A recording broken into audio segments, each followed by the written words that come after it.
Entonces, sí creo que hay que acompasar algunas cosas, y ha habido modificaciones muy fuertes. Ya habrá examinado este ilustrado auditorio lo que ocurre con las sociedades anónimas simplificadas, por ejemplo. En tanto que son personas jurídicas que tienen una connotación diferente y que ya agrupan el 80% de las sociedades que se constituyeron el año pasado en Colombia. Pero esto no supone que en un gran sistema de simplificar para el empresario su actividad, nosotros lleguemos al exceso de eliminar toda forma que permita al empresario protegerse y vincularse con esa sociedad e interactuar legítimamente. Ahí hay que tener cuidado. Yo he dicho que todas las doctrinas de simplificación de trámites a ultranza, donde lo que se pretende es derribar todas lo que se denominan transacciones indispensables para actuar, que se asimilan a veces a obstáculos, deben tener una cumplida correspondencia con algo fundamental, que es el riesgo de la actividad económica. La sociedad tiene que actuar sobre la base de que la sociedad genera riesgos, que la interacción entre los asociados y la interacción entre las instituciones genera riesgos.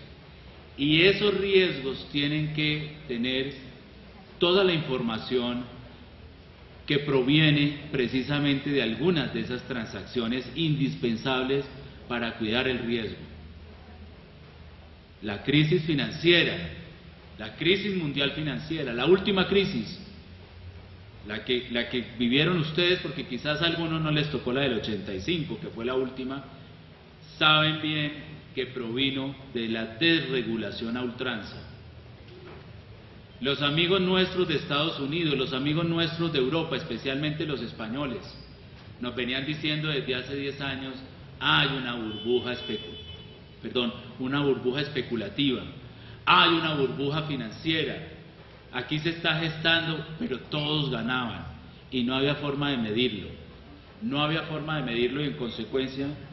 lo que pasaba allí, lo que ocurría ahí, a la vista de todos, no había forma de confirmarlo. Entonces es fundamental entender que en la teoría del riesgo, ciertos niveles de registro, ciertos niveles de información, ciertos niveles de formalidad, quizás no en lo que se denominaría en sentido clásico formalidades ad solemnitatem exclusivamente o ad substantia en actus, no, sino en la forma como una forma de prevenir el riesgo, no de la forma por la forma, sino de la forma como elemento de prevención y de conjuración del riesgo. Entonces, digamos que allí quizás habría necesidad de ajustar algunas de las instituciones previstas en el Código, que todavía tiene en algunos casos excesos rigurosos, algunos rituales todavía que en unos casos se justifican, en otros no tanto. Por ejemplo, la institución de la prenda sin tenencia. Cuando está procurando el mundo, en más de 100 países, establecer sistemas de registro de garantías mobiliarias completamente diferentes al sistema tradicional de registrar los gravámenes de los bienes muebles. Y hay una gran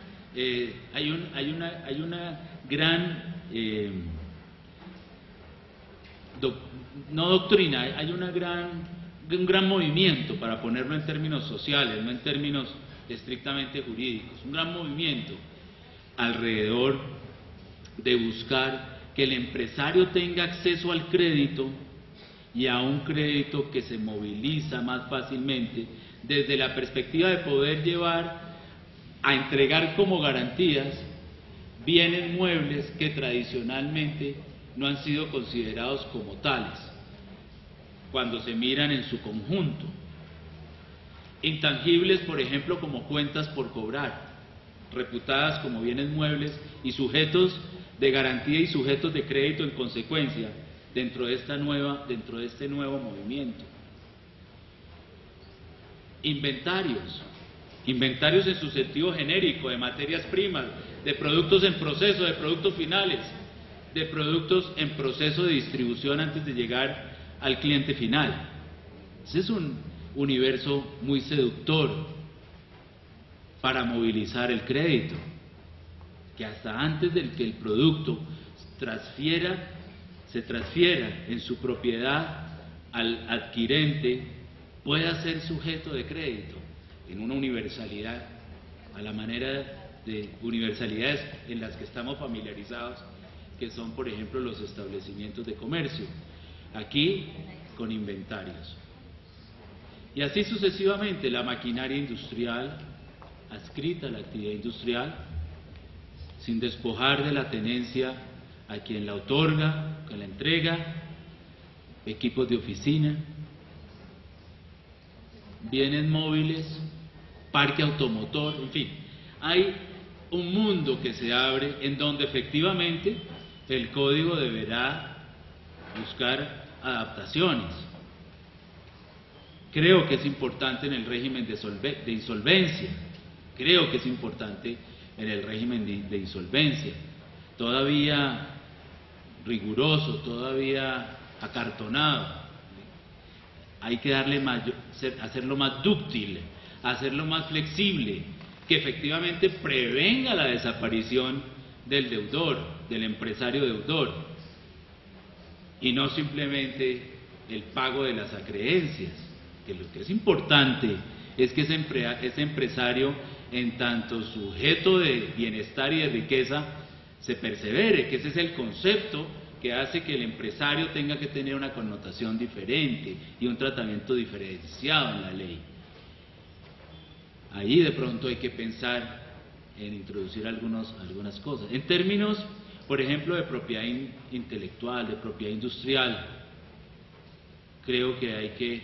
mejorar muchísimo, muchísimo. No puede confundirse el registro con la disputa de la titularidad, por ejemplo.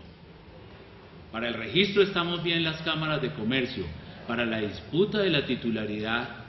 esa necesidad imperiosa de una jurisdicción especializada del comercio, con todos sus atributos, con toda su fortaleza, con todas sus instancias, con toda su capacidad de decidir en esos conflictos de la propiedad industrial. Entonces, sí, nuestro código de hace 40 años, y quienes empezamos a trasegarlo, yo empecé mi vida profesional en la superintendencia de sociedades, y todavía decíamos ahí el nuevo código de comercio. Esta mañana empecé a decirle al periodista el nuevo código de comercio, y dije, bueno, ya está cuarentón, ¿no? Ya está cuarentón nuestro código de comercio que tanto manoseamos y que tanto cuidábamos, pues todos los apuntes que teníamos ahí, los subrayados, las referencias, cuando todavía los códigos no eran como ahora, que se pueden googlear para usar ese extranjerismo, cuando todavía se pueden identificar. Uno pide prenda y le aparece todo lo de la prenda, y uno pide sociedad anónima y sociedad anónima. Esto es una maravilla. Yo me acuerdo que nosotros lo que hacíamos era dedicar fácilmente la mitad de nuestro tiempo a ese trabajo de compilación de la información, la mitad del tiempo, y al análisis, si se podía, si había tiempo, a la otra mitad. Una fortuna lo que tienen los abogados hoy día de poder pensar mucho más y no tenerse que dedicar simplemente a buscar para poder saber cuál es la batería con la cual va a pensar primero. Y entonces, sí, ese código implica que hay algunas instituciones que seguramente hay que acompasar, que hay que modernizar. Pero digamos que sin falsos, sin ser románticos ni quedarnos estáticos ahí como la mujer de Lot, no cabe duda que la estructura de los 6 libros, la estructura de las temáticas, por ejemplo, cosas que no quedaron bien desarrolladas y que lo dicen claramente, el tema de transporte, el transporte terrestre, el transporte multimodal, el transporte multinacional, los temas marítimos con los Incoterms, el tema de cómo tenemos que universalizar las formas de identificar en qué condiciones se producen las ventas multinacionales, qué es lo que ocurre con las mercancías cuando un mercader de Shanghái le vende a uno de Colombia en Buenaventura. ¿Qué significa eso? Esta universalidad de Incoterms, que quizás debería ser ya materia de uno de estos simposios, porque no podemos los abogados prescindir de tener clara la codificación en términos abreviados de lo que supone incorporar en un contrato un término cuyo despliegue normativo es por sí mismo un verdadero código. Cosas de ese estilo, sin duda, hace sentido que nosotros modernicemos, actualicemos y lo pongamos al servicio, precisamente, como su nombre lo indica, del tráfico mercantil, del mundo de los negocios, que es en última lo que deben procurar las distintas codificaciones especializadas. Para decir que en esta tercera etapa, la del Código de Comercio, la del Decreto Ley 410, se han creado 20 cámaras de comercio más, para un total de 57 cámaras de comercio que comprende el sistema, la red de cámaras de comercio de Colombia, lo que llamamos el sistema cameral colombiano. En lo que estamos trabajando muy fuertemente para que esa red, para que ese sistema sea un producto diferenciado, distinto y útil a las cámaras individualmente consideradas. Aquí la suma es distinta a los parciales. Sin duda, trabajar en red en pro de los empresarios y de las regiones es lo que convierte a las cámaras en unas instituciones absolutamente diferentes. Pero me estoy anticipando porque de eso vamos a hablar. Entonces, algunas de las instituciones que quedaron allí planteadas en esta codificación y que se columbran de lo que yo he planteado aquí, tienen que ver con definir a las cámaras como personas jurídicas de derecho privado, sin duda, definir, vuelvo e insisto, sus funciones como funciones regladas en las normas y ratificar que estas instituciones van a llevar el registro, aquello que había ocurrido en el 31, queda incorporado en la nueva codificación.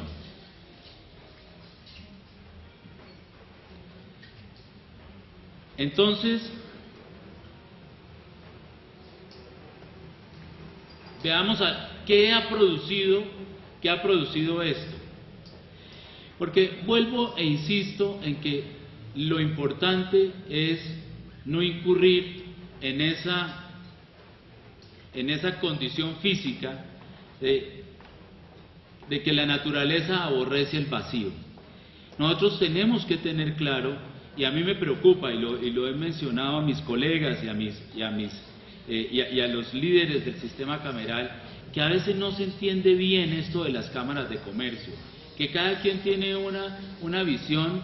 desde su propia perspectiva de las cámaras, pero no se entiende a veces bien qué son las cámaras de comercio y qué es lo que ha producido todo esto, en últimas, que la sociedad ha construido y la legislación acompañada